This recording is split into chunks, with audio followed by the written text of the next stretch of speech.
Test video. आज हम देखेंगे 3 अप्रैल 2026 का करेंट अफेयर्स। तो फर्स्ट क्वेश्चन क्या दिया हुआ, which Indian city has been officially declare as the first net zero carbon city of India on April 2 2026। 2 अप्रैल 2026 को किस भारतीय शहर को आधिकारिक तौर पर भारत का पहला नेट जीरो कार्बन सिटी घोषित किया गया है? इंदौर, सूरत, बेंगलुरु, चंडीगढ़। तो आंसर क्या हो जाएगा? सूरत। क्यों किया गया है? सूरत ने अपने सार्वजनिक परिवहन के 100% हिस्से को ईवी यानी इलेक्ट्रिकल व्हीकल और हाइड्रोजन से चलने वाली व्हीकल को में बदलकर और नवीकरणीय स्रोतों के माध्यम से अपनी ऊर्जा जरूरतों को पूरा करने के लिए उपलब्धि हासिल किया। क्यों किया? 100% वो कर दिया है। क्या किया? ईबी है जो सूरत में चलेगी, जो भी मतलब कि व्हीकल चलेगी वो ईबी बेस्ड चलेगी और हाइड्रोजन बेस्ड बसें चलेगी और व्हीकल चलेगी।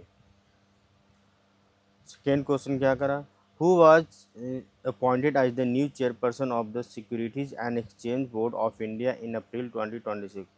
अप्रैल 2026 में भारतीय प्रतिभूति और विनिमय बोर्ड के अध्यक्ष के रूप में किसे नियुक्त किया गया है?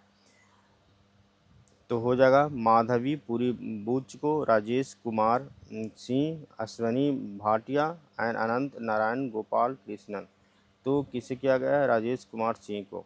एक वरिष्ठ नौकरशाह राजेश कुमार सिंह ने पिछले अध्यक्ष के विस्तारित कार्यकाल के रूप के पूरा होने के बाद कार्यभार संभाले हैं।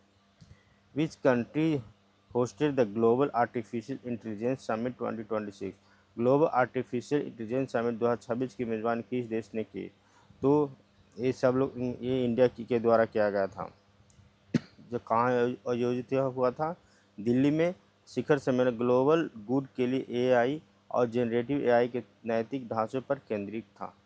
किस पर केंद्रित था? ग्लोबल गुड के लिए एआई और जनरेटिव एआई के पर केंद्रित था।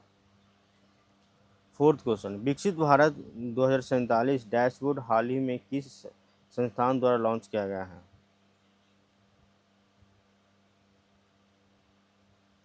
तो फाइनेंस मिनिस्ट्री द्वारा, नीति आयोग द्वारा, आरबीआई द्वारा, मिनिस्ट्री ऑफ एजुकेशन द्वारा। तो नीति आयोग द्वारा स्थापित लॉन्च किया गया है। तो डैशबोर्ड बुनियादी ढांचे, स्वास्थ्य और शिक्षा सहित 10 प्रमुख क्षेत्रों में वास्तविक समय की प्रगति को ट्रैक करता है। तो ये क्या करता है? ये डैशबोर्ड ट्रैक करता है जिसमें बुनियादी ढांचे, स्वास्थ्य और एजुकेशन के फील्ड में ये ट्रैक करता है। महिला प्रीमियम लीग WPL 2026 का खिताब किस टीम ने जीता? Mumbai Indians, Delhi Capitals, royal Challengers Bangalore, Gujarat giants. तो रॉयल चैलेंजर्स बैंगलोर के द्वारा खिताब लिया गया है। तो आरसीबी ने एम चिन्ना स्वामी स्टेडियम में खेले गए फाइनल में दिल्ली कैपिटल्स को हराया, यानी रनअप कौन हुआ? दिल्ली कैपिटल।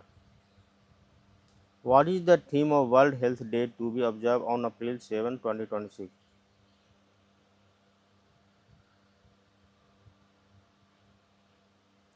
7 अप्रैल 2026 को मनाए जाने वाले विश्व स्वास्थ्य दिवस का विषय क्या है? My health my right, health for all, digital health equity, planet health. तो आंसर क्या हो जाएगा? Digital health equity. 2026 का विश्व वैश्विक स्वास्थ्य सेवा पहुंच में डिजिटल अंतर को पाटने में केंद्रित है। क्वेश्चन नंबर 7 क्या करा? The e rupee has reached how many daily transaction in April 2026 as per RBI. RBI के अनुसार अप्रैल 2026 में ई रुपये कितने दैनिक लेन देन तक पहुंच गया है? तो 10 मिलियन। मतलब एक दिन में कितना ट्रांजैक्शन हो रहा है यूपीआई के थ्रू? 10 मिलियन। यानी आरबीआई गवर्नर ने पुष्टि किया कि सीबीडीसी अपनाने में तेजी आई है, जो अप्रैल को 10 मिलियन के मिल के पत्तल तक पहुंच गया है। मतलब कि 10 मिलियन तक ट्रांजैक्शन हो गया किसके थ्रू? यूपीआई के through. Which space agency launch the Artemis 4 mission on April 2, 2026? किस अंतरिक्ष एजेंसी ने 2 अप्रैल 2026 को आर्टिमिस 4 मिशन लॉन्च किया है? इसरो के द्वारा लॉन्च किया गया, ईएसए के द्वारा, नासा के द्वारा, जेएक्सए के द्वारा। तो नासा के द्वारा लॉन्च किया गया है। तो आर्टिमिस 4 चंद्रमा पर दीर्घकालिक उपस्थिति स्थापित करने और लूनर गेटवे बनाने के लिए एक प्रमुख मिशन है।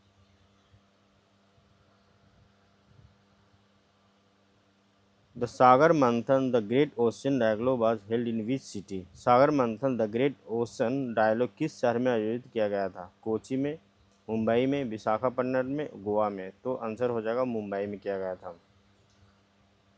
संवाद नील अर्थव्यवस्था, समुद्री सुरक्षा और टिकाऊ शिपिंग पर केंद्रित था।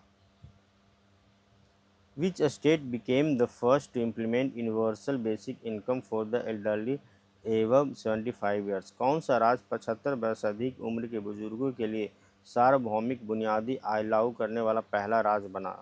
केरला, उड़ीसा, तमिलनाडु, सिक्किम। तो आंसर क्या हो जाएगा? आंसर सिक्किम हो जाएगा। सिक्किम सरकार ने बुजुर्ग आबादी की सहायता के लिए मासिक बुनियादी आय की घोषणा की है। India first indigenous aircraft carrier Vikrant successfully tested which missile system in April 2026? Bharat के पहले स्वदेशी विमान वाहक पोत विक्रांत ने अप्रैल 2026 में किस मिसाइल प्रणाली का सफल परीक्षण किया गया था? BrahMos, Barak 8, VLSR-SM and Astra. तो आंसर हो जाएगा VLSR-SM। Vertical launch short range surface to air missile का परीक्षण जहाज से होने वाली हवाई सुरक्षा के लिए किया गया था। What is the rank of India in the global cyber security index 2026? मतलब ग्लोबल साइबर सुरक्षा सूचांक 2026 में भारत का रैंक क्या है? 5th, 8th, 10th, 12th। तो आंसर हो जाएगा 8th है। मजबूत डेटा सुरक्षा कानूनों और साइबर सुरक्षा बुनियादी ढांचे के कारण भारत ने अपनी रैंकिंग 10वीं से सुधार कर 8वीं कर लिया। पहले रैंक कितना था? 10वीं था। The Great Nicobar International Airport project received final environmental clearance in which UT is it located? Great Nicobar अंतर्राष्ट्रीय हवाई अड्डा परियोजना को अंतिम पर्यावरणीय मंजूरी मिली है किस केंद्र शासित प्रदेश में स्थित है? लक्षद्वीप, पुडुचेरी, अंडमान निकोबार एंड लद्दाख। तो क्या हो जाएगा? अंडमान एंड निकोबार, क्योंकि ग्रेट निकोबार इंटरनेशनल है, यानी निकोबार अंडमान निकोबार में किया गया है।